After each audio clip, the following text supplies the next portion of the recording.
India का सबसे पहले तो इसके पड़ोसी देशों के साथ संबंध।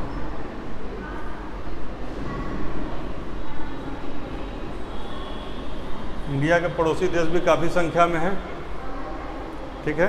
तो आप एक पूरा का पूरा खंड बनाएंगे जिसमें इंडिया एंड इट्स नेबर्स, तो क्या आ जाएगा? पाकिस्तान, अफ़गानिस्तान, बांग्लादेश, भूटान, चाइना, म्यांमार, नेपाल, श्रीलंका और कुछ दूरी पर जाके मालदीव जैसे देश भी हैं।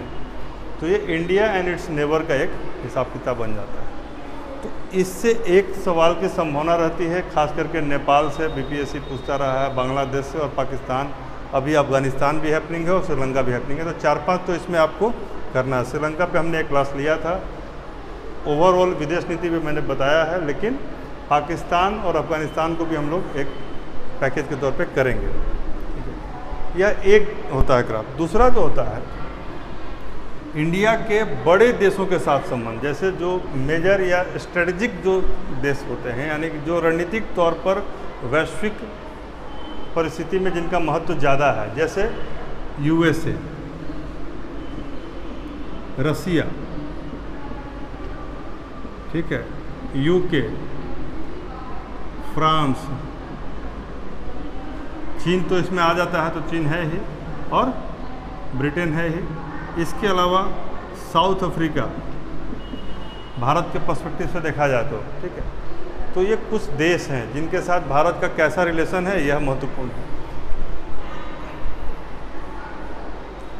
इसके बाद एक तीसरा जो वर्ग आता है कि इंडिया का रिलेशन विभिन्न समूहों के साथ, जैसे जी से संबंधित जितने समूह हैं, G7 हो, G8 हो, G20 हो, इसके साथ इंडिया में क्या है। फिर जो बड़े वैश्विक स्तर पर जलवायु संबंधी जो सम्मेलन हो रहे हैं, उनमें भारत का प्रदर्शन और भारत पर क्या क्या उसमें अपेक्षाएं हैं, वह एक होता है। और तीसरा होता है कि वर्ल्ड लेवल पर जो, जैसे EU है, यूरोपियन यूनियन, ओपेक है, Organization of Petroleum Exporting Countries, OECD है, ये सारे इस तरह के जो समूह हैं, जैसे यूरोपियन यूनियन हो गया, OECD हो गया, ओपेक हो गया, सार्क हो गया, ये सब के साथ भारत का रिलेशन एक तीसरा समूह बन जाता है। तो एक वह India and it's neighbour, Bharat और उसके पड़ोसी देशों का संबंध, उसके व्यापारिक, सांस्कृतिक, आर्थिक। इसमें जब भी आप लिखेंगे तो 4 पहलुओं को जरूर देखेंगे। व्यापारिक क्या है, आर्थिक तो व्यापारिक ही हो गया, और सांस्कृतिक क्या है, शैक्षिक आदान प्रदान कुछ है कि नहीं, ये सारी चीज़ों को हम देखते हैं। और सामरिक दृष्टि से कितना महत्वपूर्ण है, यानी कि समर यानी युद्ध के स्तर पर। तो भारत और पड़ोसी देश, भारत और महत्वपूर्ण देश के साथ। फिर तीसरा एक संकुल बनता है महत्वपूर्ण देशों का आपस में संबंध, जैसे चीन के साथ अमेरिका का रिलेशन, अमेरिका के साथ रसिया का रिलेशन, रसिया के साथ शेष देशों का रिलेशन, नेटो के पर्सपेक्टिव में, और अभी जो युद्ध हो रहा है उसके बैकड्रॉप में, यानी कि जो युद्ध हो रहा है किसके किसके बीच, यूक्रेन और रसिया के बीच, उसके बैकड्रॉप में वर्ल्ड ऑर्डर, यानी कि पूरे विश्व का जो एक संतुलन है वह किस तरह से शिफ्ट हो रहा है, इसको भी देखना पड़ेगा IR में कंप्लीट और अच्छा करने के लिए। तो इस तरह से 3 खंड हो गया। एक हो गया भारत और उसके पड़ोसी देश, फिर भारत बड़े देशों के साथ, भारत का संबंध विश्व के अच्छे समूहों के साथ, और चौथा हो जाएगा उनका आपस में संबंध, ठीक है, कि चीन का अमेरिका से संबंध कैसा है और चीन का संबंध पाकिस्तान से कैसा है, यह भी आपको जानना चाहिए। लेकिन अभी हाल फिलहाल में एक सम्मेलन हुआ था, जिस सम्मेलन पर पूरे विश्व की निगाह थी और भारत के तो लोग काफ़ी ध्यान से उसके एक्टिविटीज़ को देख रहे थे। वो कौन सा सम्मेलन था? क्वाड सम्मेलन। तो क्वाड सम्मेलन को आप बताइए, क्वाड कहते क्यों हैं? हाँ, तो ये आप जो बता रहे हैं ना, ये सतही, मान लीजिए एक मेंस का आंसर लिखेंगे तो ये सतही, चीन के कारनामा पे शिकंजा कसने के लिए यह एक सतही बात लगती है। इसको कैसे लिखना है? पूरे फैक्ट के साथ और सपोर्ट के साथ, ठीक है ना। हमने सवाल आपसे जो पूछा, जवाब उसका वो नहीं था। सवाल आपसे हमने क्या पूछा कि क्वाड को क्वाड क्यों कहते हैं? फ्रेंच से। Why Quad is being called Quad? कुछ हद तक नज़दीक है, आप बताइए। हाँ हाँ, ये बहुत अच्छा जवाब। देखिए होता क्या है, भारत मान लीजिए यहाँ पर है, सपोज कीजिए भारत यहाँ पर है, तो इंडिया का यदि पोजीशन हम वर्ल्ड में यहाँ माने तो जापान का पोजीशन यहाँ पर है, ठीक है, और उस हिसाब से ऑस्ट्रेलिया का पोजीशन यहाँ आ जाएगा इंडिया से इतना दूरी पर। तो अमेरिका को देखेंगे तो इंटरनेशनल डेट लाइन के बाद अमेरिका यहाँ पर हो जाएगा, तो सबको जोड़िएगा तो एक क्वाड्रिलेटरल बन जाता है। क्या बनता है? एक चतुर्भुज बन जाता है, क्वाड्रिलेटरल। इसीलिए इनको क्वाड कहा था। 4 हैं और चौकोर की तरह इनका नक्शा बनता है। और यह हिंद प्रशांत क्षेत्र जो आप कह रहे थे, यानी कि इंडो पैसिफिक के बीच का है, और यह उस समुद्री भाग को ज़्यादा घेरता है जहाँ पर चीन का दबदबा है कि नहीं? जो आप बात कह रहे थे कि चीन के ऊपर में शिकंजा कसने की बात है। तो लिखिए, क्वाड एक अनौपचारिक बहुपक्षीय समूह है। एक अनौपचारिक बहुपक्षीय यानी कि जिसमें कई पक्ष हैं, समूह है जिसमें भारत के अलावा अमेरिका, ऑस्ट्रेलिया और जापान शामिल है। सबसे पहले इसकी संकल्पना कब आई थी? 2004 में, जब सुनामी आया था। 2004 में सुनामी के समय इसकी संकल्पना आई थी। छोटी छोटी बात है, पता होगी। 2004 में इसकी संकल्पना सुनामी के समय जब मनमोहन सिंह की सरकार थी तब शुरू हुआ था, ठीक है ना। तो शुरुआत उसकी संकल्पना की बात करें, संकल्पना की शुरुआत 4 से और धीरे धीरे औपचारिकता की तरफ बढ़ी। साथ में इसका औपचारिक एक गठन हो गया था, ठीक है ना। लेकिन जब सुनामी कब आया था? 2004 में ही आया था ना, तो उसी समय इसकी ज़रूरत महसूस की गई थी, ठीक है। अभी एक कंटेम्प्ररी में बहुत ही इम्पोर्टेंट इसलिए है कि आप लिखिए कि एक स्वतंत्र और मुक्त, ये दोनों शब्द डालिएगा जरूर। स्वतंत्र और मुक्त इंडो पैसिफिक क्षेत्र के लिए इसका महत्व काफ़ी ज़्यादा है। वर्तमान समय में इसका महत्व क्यों है? स्वतंत्र एवं मुक्त इंडो पैसिफिक रीजन के लिए। अब यहाँ 2 वर्ड है, स्वतंत्र एवं मुक्त। जैसे अब जो क्वाड का जो हमने ये फिगर बनाया ना, ये 4 जो चतुर्भुज बना, इसमें बहुत सारा ऐसा भाग आता है जिसमें कई आइलैंड नेशन, छोटे छोटे द्वीप आते हैं, और चीन का, दक्षिणी चीन का एक बहुत बड़ा भाग इसके अंदर आता है। 2 महासागर और कई द्वीप इसके अंदर आते हैं।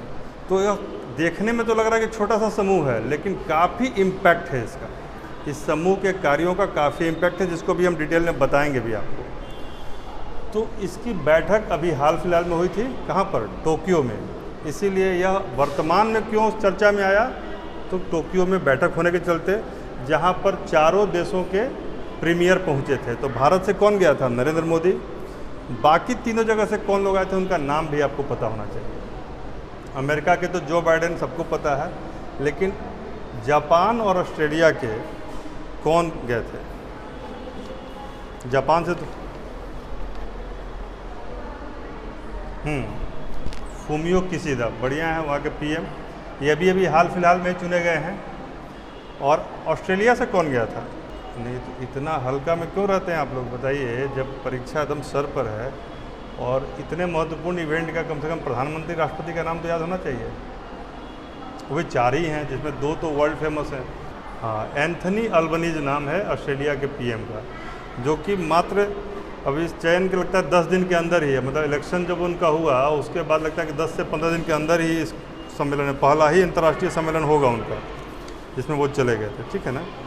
आगे लिखिए, चारों पीएम का नाम आपको पता हो गया, कौन कौन लोग गए पीएम और प्रेसिडेंट।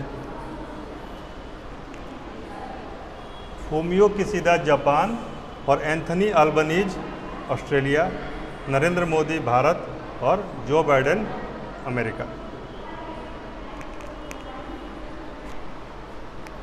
इसकी प्रक्रिया में धीरे धीरे बढ़ता रहा सब कुछ। सबसे ज़्यादा इस बार जो जोर दिया गया वो 4-5 चीज़ों के साथ इसमें एक दो चीज़ें नई जोड़ के इसको 7 पॉइंट बनाया गया। इस शिखर सम्मेलन का मेन कंटेंट कितने पॉइंट में है? 7 पॉइंट में। देखिए 2022 क्वाड समिट का विषय वस्तु निम्न 7 बिंदुओं पर केंद्रित था। निम्न 7 बिंदुओं पर केंद्रित था। इसमें पहला बिंदु है, पहला लिखिए शांति और स्थिरता। फर्स्ट है शांति और स्थिरता। दूसरा लिखिएगा कोविड-19 और वैश्विक स्वास्थ्य सुरक्षा। कोविड-19 और वैश्विक स्वास्थ्य सुरक्षा। पहला लिख लिया शांति और स्थिरता।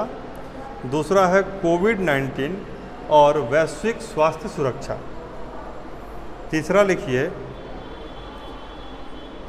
तीसरा लिखिए इंफ्रास्ट्रक्चर, आधारभूत संरचना।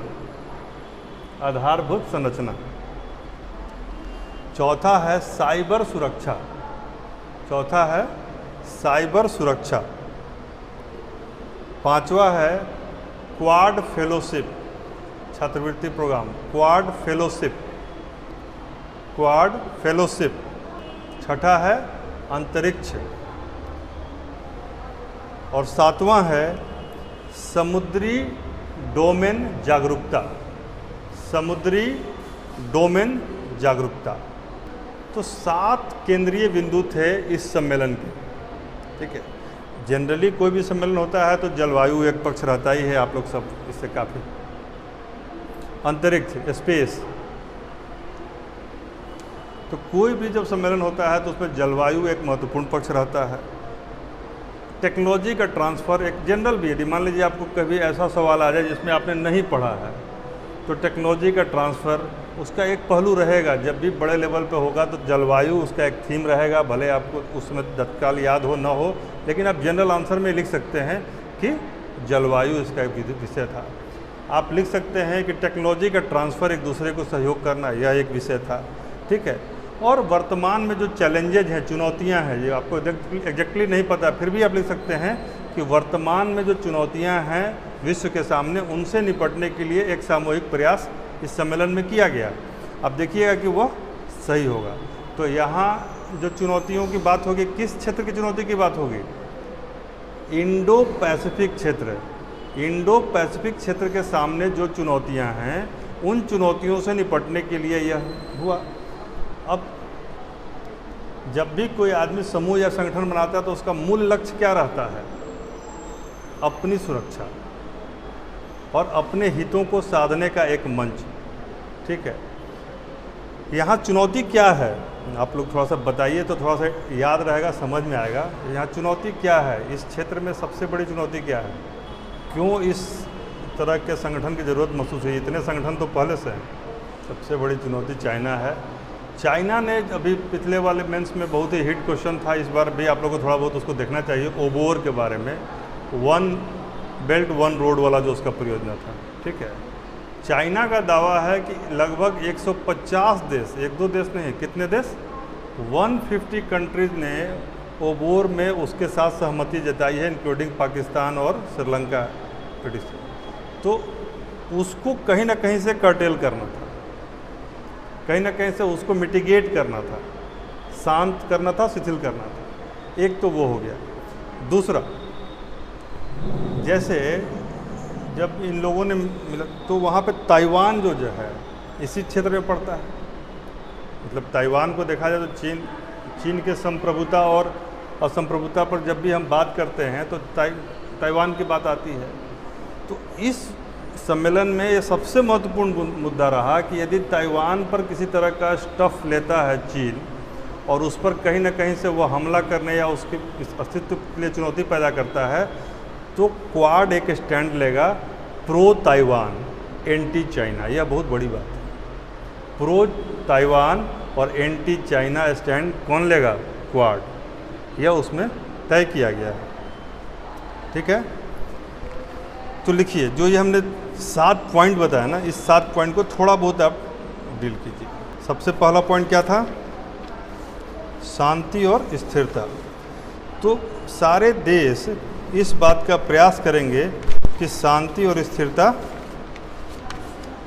बहाल रखी जाए। अब अभी शांति और स्थिरता का महत्व काफ़ी व्यापक है। अभी रूस और यूक्रेन में क्या चल रहा है, युद्ध है। उसके बैकड्रॉप में शांति का प्रयास किया जाएगा। वैश्विक शांति बहाल रखने पर सभी क्वाड देशों में सहमति हुई, क्योंकि भारत का स्टैंड इसमें क्या है, निरपेक्ष का है। अमेरिका का स्टैंड क्या था, प्रो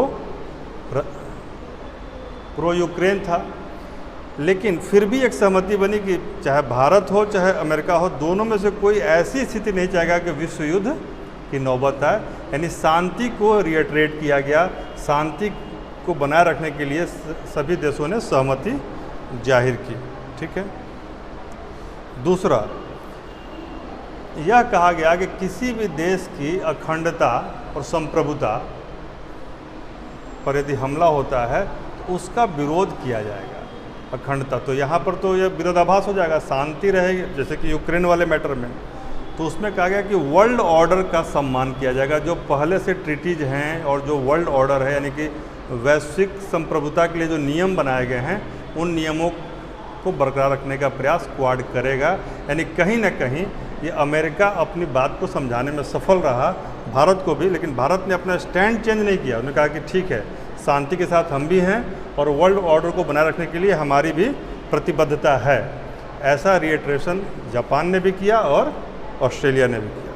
इसके बाद जो दूसरा जो सबसे महत्वपूर्ण पॉइंट था वो था कोविड-19 और वैश्विक स्वास्थ्य सुरक्षा। उस समय क्या किया गया था?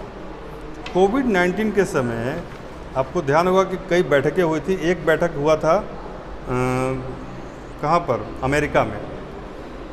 उसमें यह तय किया गया कि पूरे जो क्वाड का जो क्षेत्र है और उसके अलावा बाहर भी 3.2 बिलियन की नीतिगत सहायता दी जाएगी। यानी कि 3.2 बिलियन डॉलर का एक सहायता पैकेज की घोषणा की गई थी कोविड समिट में, जिसका जिक्र इस सम्मेलन में किया गया कि अमेरिका में जो बैठक हुआ था उस पैकेज की घोषणा की गई थी और उस पैकेज को दिया गया था।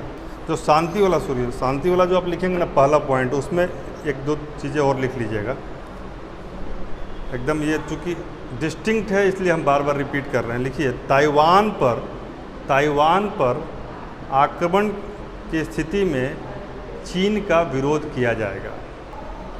एक पॉइंट।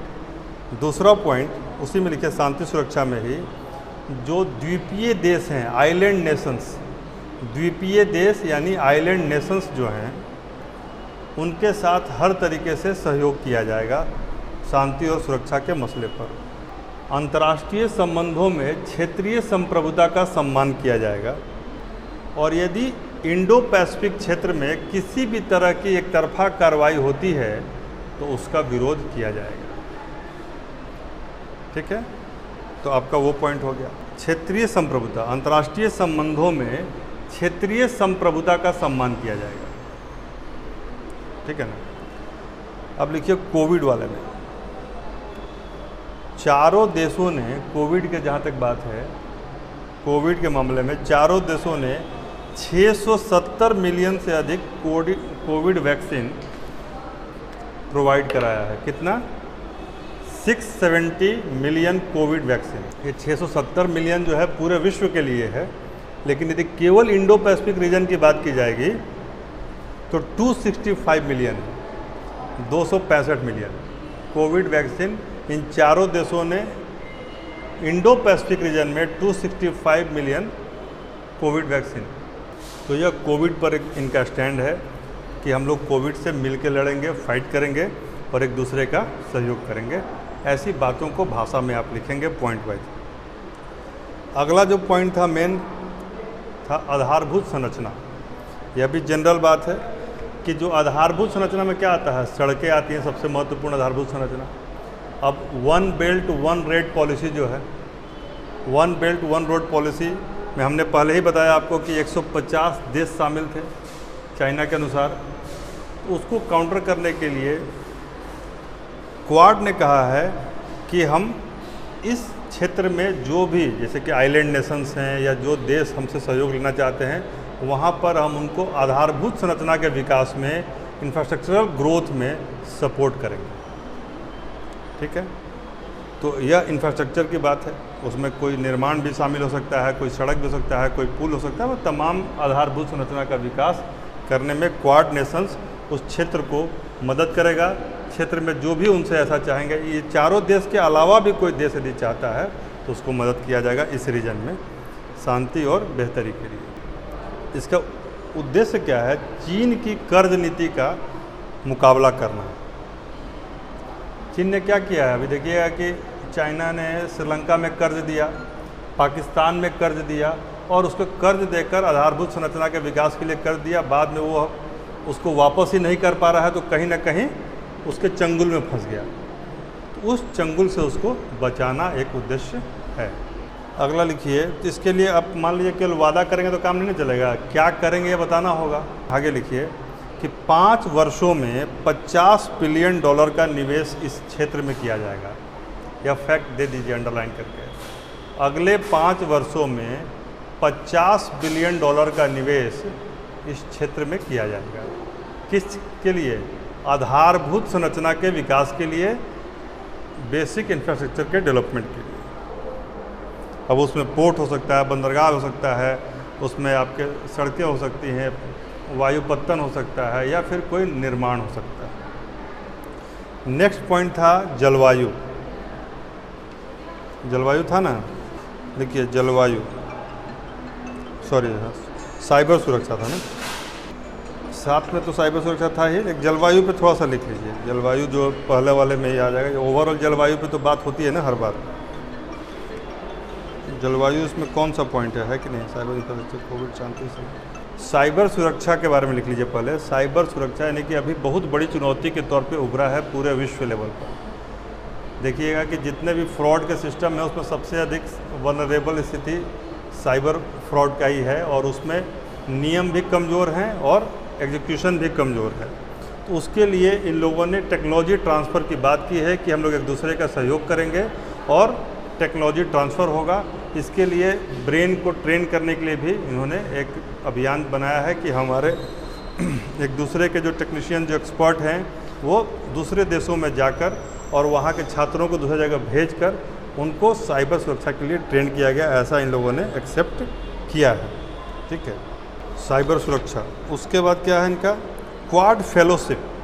क्वाड फेलोशिप के बारे में एक शब्द लिखिए, STEM लिखिएगा, STEM।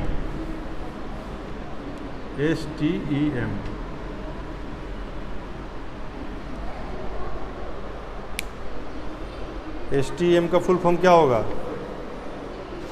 किसी को पता है? STEM का full form STEM, capital S, capital T, capital E और कैपिटल M।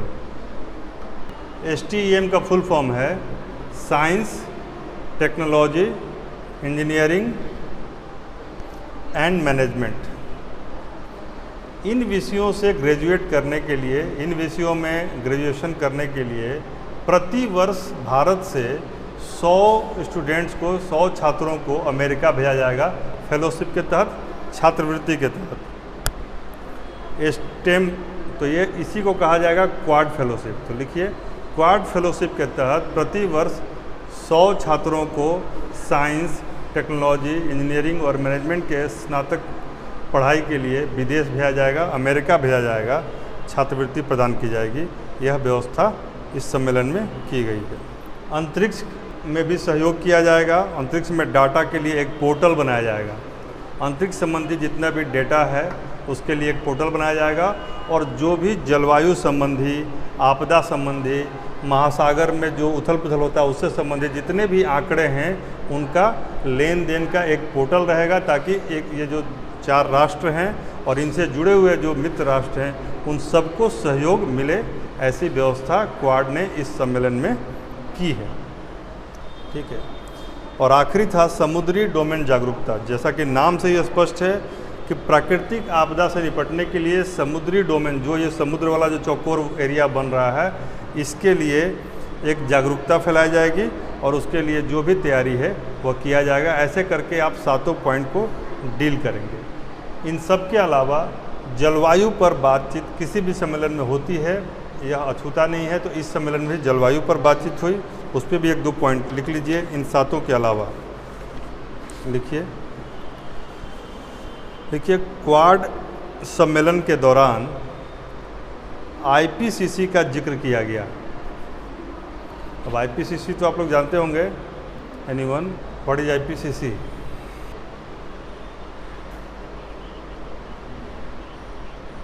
इंटरनेशनल पैनल नहीं है, लेकिन बहुत सही हैं आप। इंटर गवर्नमेंटल पैनल कहते हैं इसको, ठीक है ना, इंटर गवर्नमेंटल पैनल, ठीक है, ऑन क्लाइमेट चेंज। सीसी मतलब क्लाइमेट चेंज, आईपीसीसी। अब आईपीसीसी का बैठक पहले हुआ था और वो एक पैनल है जो कि क्लाइमेट पर अपना रिपोर्ट देता है। तो उसमें जो बातें बताई गई हैं उस पर इस सम्मेलन में चिंता व्यक्त की गई कि जो भयावह स्थिति जलवायु में कार्बन एमिशन और ग्लोबल वार्मिंग को लेकर हो रही है, वैश्विक जल स्तर जो उठ रहा है, जो ओजोन लेयर का डिप्लीशन हो रहा है, जो और ये जो आपका बर्फ़ है वो तेज़ी से पिघल रहा है हिमालयों का, तो इन सब पर एक जो रिपोर्ट है आईपीसीसी की, inter governmental panel on climate change, उस रिपोर्ट का जिक्र क्वाड में किया गया। साथ ही साथ आगे लिखिए, यह एक पॉइंट हो गया। दूसरा पॉइंट लिखिए, पेरिस समझौते को लागू करने पर भी सहमति बनी। यानी ये 4 देश अपने अपने देशों में पेरिस समझौते के हिसाब से कार्रवाई करेंगे। साथ ही साथ यह भी कहा गया कि COP26 को लागू किया जाएगा। पेरिस समझौते और COP26 को अपने अपने देशों में हम लागू करेंगे। तो इसके लिए उन्होंने कहा कि भाई एक ठोस योजना बनाते हैं। तो क्वाड ने एक ठोस योजना बनाई। उस योजना का नाम है, लिखिए, क्वाड। पहला वर्ड है quad.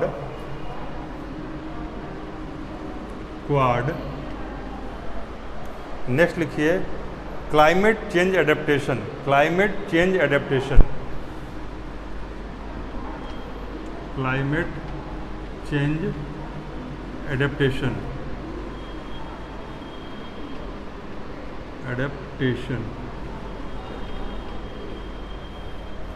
Quad climate change adaptation and mitigation package. Adaptation के बाद लिखिए मिटिगेशन एंड मिटिगेशन पैकेज।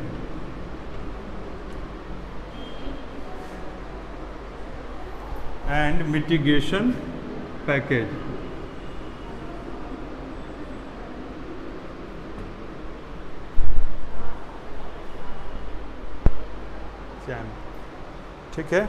इसको शॉर्ट में लिखा गया है क्यू चैम्प। लिख लीजिए, याद रहेगा आप लोग को। क्यू, बड़ा क्यू और CHAMP, क्यू चैम्प, ठीक है। लिखिए quad climate change adaptation and mitigation package. Quad climate change adaptation and mitigation package. Adaptation मतलब एडेप्ट करना, यानी कि उसको अपने अनुकूल करना, और मिटिगेशन मतलब उसको कमज़ोर करना, शांत करना, निष्क्रिय करना को मिटिगेट करना कहते हैं, किसी चीज़ को पेसिफाई करना। और पैकेज है उसका, किसका? क्वाड की तरफ से।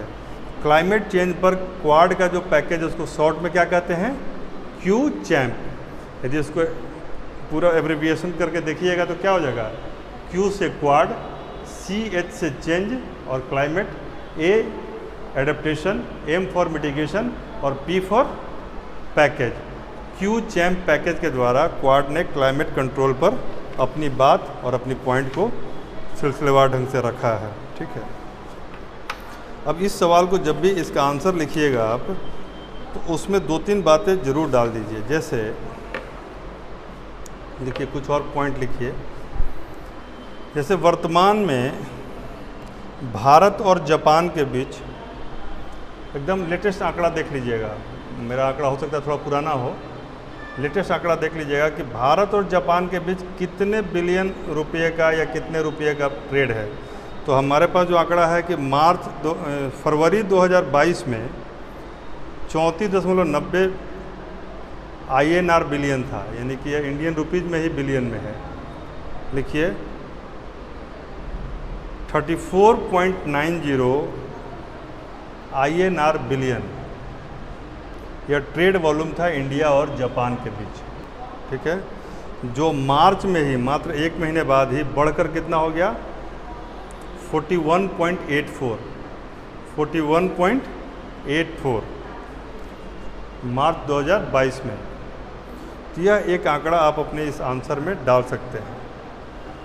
एक और आंकड़ा लिखिए, वर्तमान में यानी कि मार्च 2022 में भारत और अमेरिका का ट्रेड वॉल्यूम क्या है, वो भी आपको उसमें डालना चाहिए। तो लिखिए 585 INR बिलियन, 585 INR बिलियन। ये मैंने ट्रेड इकोनॉमिक्स वेबसाइट से लिया है ये आंकड़ा, जो लगभग सही रहता है, लेकिन फिर भी आप यदि किसी अदर सोर्स से इसको ज़्यादा ऑथेंटिकेट कर सकते हैं तो हमें बताइएगा। ठीक है, ये सोर्स है ट्रेड इकोनॉमिक्स वेबसाइट से हमने लिया। 585 INR बिलियन भारत और अमेरिका का ट्रेड वॉल्यूम है, और भारत और जापान का ट्रेड वॉल्यूम कितना है 41.84 मार्च 2022 के हिसाब से यदि बात करें तो आप लोग ऑस्ट्रेलिया का देख लीजिएगा, ऑस्ट्रेलिया के साथ भारत का कितना है वो अभी इसमें डाल सकते हैं, क्योंकि इन तीनों का कंबाइंड इकोनॉमिक ये डाल सकते हैं, एकदम डाल सकते हैं, ठीक है ना। लेकिन ये 3 आंकड़ा जरूर डालिएगा, भारत का चाइना के साथ क्या है, जापान के साथ कितना है, अमेरिका के साथ कितना है, और ऑस्ट्रेलिया के साथ कितना है। क्योंकि इससे आपका आंकड़ों, इसमें 2 आंकड़ा भी आप डालेंगे ना पूरे क्वेश्चन के दौरान, तो थोड़ा खूबसूरत लगेगा और एक इम्प्रेसिव लगेगा। ठीक है, दूसरा एक और पहलू डालिएगा, यदि क्वेश्चन किस तरीके से पूछता है या ट्विस्ट करता है। चाइना के साथ भारत का तो डालेंगे ही, चाइना और अमेरिका का क्या ट्रेड रिलेशन है उस पर भी 1-2 लाइन जरूर डाल दीजिएगा इन्फॉर्मेशन के साथ। यदि होगा तो कल हम आपको क्लास में बता भी देंगे इसको। आप बहुत लेट ज्वाइन किए, क्या हो गया? आज इतना महत्वपूर्ण क्लास था और आपने मिस कर दिया। वीडियो वैसे जाएगा, कोई बात नहीं, इसको एक बार समराइज़ करते हैं, ठीक है ना, ताकि आप लोग को आज के क्लास में लगे कि हमने एक क्वेश्चन कम से कम ढंग से किया है। ठीक है, क्वेश्चन नहीं था ये, मैंने एक टॉपिक बताया कि अंतर्राष्ट्रीय संबंध में 3 खंड होते हैं। एक खंड होता है भारत का पड़ोसी देशों के साथ संबंध, जैसे पाकिस्तान, अफगानिस्तान, बांग्लादेश, भूटान, चाइना, म्यांमार, नेपाल, श्रीलंका और मालदीव, ये भारत के पड़ोसी देश हैं। तो ऐसा करना चाहिए किसी भी सीरियस स्टूडेंट को कि 2-3 के साथ आप बढ़िया आंसर लिख लीजिए और बाकी सब के साथ कम से कम 1-1 पैराग्राफ का आंसर पढ़ लीजिए, 1-1 पैराग्राफ का। जैसे हमने एक बार बताया था कि हम जब यूपीएससी मेंस दे रहे थे तो भारत बांग्लादेश में तनाव के मुद्दों को बताएं, ऐसा प्रश्न आया, मात्र 2 नंबर का सवाल था, लेकिन सवाल क्या था, तनाव के मुद्दों को बताएं। तो यदि भारत और बांग्लादेश में अभी वर्तमान में देखा जाए तो 5 या 7 मुद्दों पे तनाव है, तो वो 7 मुद्दा आप एक जगह लिख लेंगे तो आपका भारत बांग्लादेश का एक रिलेशन कम से कम आएगा। तो आप बड़ा आंसर भी लिख सकते हैं, छोटा तो लिख ही सकते हैं। तो ये जितने पड़ोसी देश हैं इन सब के साथ आधे पन्ने का, 1-1 पन्ने का आप पॉइंट याद तैयार कर लें। ठीक है, हम आपको दे भी देंगे, लेकिन हम जब देंगे तो आप अवान्तर चीज़ों को पढ़े नहीं रहेंगे। उस केस में क्या होगा कि आपको जब वो डायरेक्ट आएगा तो ठीक है, अदरवाइज उसको नहीं कर पाएंगे। तो ये मैंने बताया कि भारत का पड़ोसी राज्यों के साथ संबंध, दूसरा भारत का विश्व के बड़े देशों के साथ बायलैटरल रिलेशन, द्विपक्षीय संबंध, फिर विश्व के महत्वपूर्ण संगठनों के साथ भारत का संबंध, जैसे कि उसी की कड़ी में क्वाड भी है, G20, G7, G8 भी है, ओपेक है, OECD है और यूरोपियन यूनियन है। ठीक है, तो इनका, और तीसरा खंड जो था वह था, चौथा खंड इनफैक्ट, जो बड़े देशों का आपस में संबंध, जैसे कि रसिया के साथ अमेरिका का संबंध हमेशा महत्वपूर्ण है, और यूके फ्रांस का आपस में रिलेशन क्या है, चाइना के साथ अमेरिका का क्या रिलेशन है और चाइना के साथ रसिया का क्या रिलेशन है, चीन के साथ पाकिस्तान का क्या रिलेशन है, नेपाल और श्रीलंका से बढ़ती हुई चीन की नज़दीकी का भारत पर क्या प्रभाव है। इस ऐसे सवाल IR में आते हैं। तो 1 या 2 दिन सीरियसली देकर अंतर्राष्ट्रीय संबंध को समाप्त करना। कल भी हम अंतर्राष्ट्रीय संबंधी पढ़ाएंगे और परसों भी अंतर्राष्ट्रीय संबंधी पढ़ाएंगे, क्योंकि हम चाह रहे हैं कि एक बार में ये पूरा पैकेज आपका समाप्त हो जाए। क्योंकि कुछ लोगों का सजेशन भी आया था कि सर एक खंड को एक बार में समाप्त कर दिया जाए, ज़्यादा बेहतर रहेगा। तो 2 दिन और, यानी कि 3 दिन में हम लोग अंतर्राष्ट्रीय संबंध को पूरी तरीके से समाप्त करेंगे। लेकिन उसके पहले आप क्वाड पर जो मैंने फैक्ट आपको बताया है, इसके लिए क्वेश्चन लिखिए। वर्तमान वैश्विक परिदृश्य में क्वाड सम्मेलन के महत्व पर और इसके दूरगामी परिणाम पर संक्षिप्त चर्चा करें या टिप्पणी करें। महत्व बताना है और इसका फ्यूचर में क्या परिणाम हो सकता है। मान लीजिए आप एक्शन ले रहे हैं तो आप तो एक तरफा एक्शन ले रहे हैं, हो सकता है कि कोई रिएक्शन भी हो जाए, तो थोड़ा बहुत उसका भी एक फुट डाल के चीन इस पे क्या कर सकता है। जो आपके सहयोगी देश हैं जो चीन से जुड़े हुए हैं, जिनका मन चीन के साथ है, ऊपरी तौर पे वो आपके साथ हैं, वो क्या स्टैंड ले सकते हैं। ये थोड़ा सा मैंने इसमें टेल जोड़ा है, देखते हैं कि आपका आंसर कैसा होता है। ठीक है ना। कोशिश कीजिए कि कल 2-3 बजे तक आप आंसर दे दीजिए ताकि हम 1 घंटे 1.5 घंटे में उसको देख लें और उसके बाद क्लास के समय हम जो भारत और पड़ोसी देशों का संकुल है इसको कल पूरी तरीके से हाफ पेज बता के ख़त्म करने की कोशिश करेंगे। यानी इंडिया एंड इट्स नेबर का कल हम लोग पूरी तरीके से समाप्ति करेंगे। ठीक है ना। एकदम करना है, लेकिन भाषा उसके पहले जो लिखेंगे उससे डिपेंड करेगा कि आप फ्लो में आना चाहिए। जैसे ये बहुत ही महत्वपूर्ण है और इसमें इस तरीके का निर्णय लिया गया, 7 बिंदुओं पर फोकस किया गया। भाषा को थोड़ा सा ट्विस्ट कर देना है ताकि लगे कि आप अपनी बात को रखने के लिए इस बात को रख रही हैं, ऐसा ना लगे कि 7 बिंदु को रखने के लिए आपने एक पॉइंट क्रिएट किया है। ठीक है ना। ठीक है, चलिए तो जम के पढ़िए और 1-1 सेकंड का प्रयोग कीजिए। सब लोगों ने फॉर्म भर के भेज दिया है, आप लोग जितने लोग फॉर्म मेंस का, कोई ऐसा है जिसका फॉर्म अभी तक डाकघर से स्पीड पोस्ट नहीं हुआ है? नहीं हुआ है तो लेना ही पड़ेगा। और जब मांगा जाए तो बीपीएससी यदि मांग रहा है तो एक आधिकारिक मांग है जिसको आपका विभाग, जो दोनों सरकारी विभाग है, तो मना नहीं कर सकता है। थोड़ा सा प्रॉपरली उसको। चलिए ऑल द बेस्ट, आप लोग जम के पढ़िए, 1-1 सेकंड का उपयोग कीजिए और उम्मीद है कि आप लोग DI बना रहे हैं कि नहीं बना रहे हैं, पहले ये बताइए। टाइम कम हो रहा है ना पहले से? जो लोग DI नहीं बना रहे हैं ना, एकदम DI बनाइए। ये रिजल्ट देखिए, जितने लोग हमारे साथ जुड़े हैं सबका रिजल्ट होगा इस बार। केवल एक ही शर्त है कि DI आप लोग विदिन टाइम 40 मिनट में बना लें। हाँ, आप कुछ बोलना चाह रही थी, बोलिए ना। 21 में हुआ था देखिए पहली बार जब इन पर्सन मीटिंग हुई थी ना, तब ये फ्रेमवर्क बना था। उसको हमें जान के नहीं लगा कि एक लाइन कर सकते हैं, 1-2 लाइन कर सकते हैं उसका। ठीक है ना। क्योंकि उसी सिलसिले में जो शुरुआत 2004, 2007, 2021 तक बढ़ा, उसी सिलसिले को आगे बढ़ाया गया। तो आप दे सकते हैं, थोड़ा आंसर ठीक ही लगेगा। ठीक है ना। भेजिएगा, आप थोड़ा पहले भेज दीजिएगा ताकि हम थोड़ा ढंग से देख सकें और आपको रिस्पांस दे सकें। पहले वाला पे हमने सबका लिख दिया है रिमार्क, और वो रिमार्क आप लोगों को मिल जाएगा कल जो आपने भेजा था आंसर। ठीक है, थैंक यू।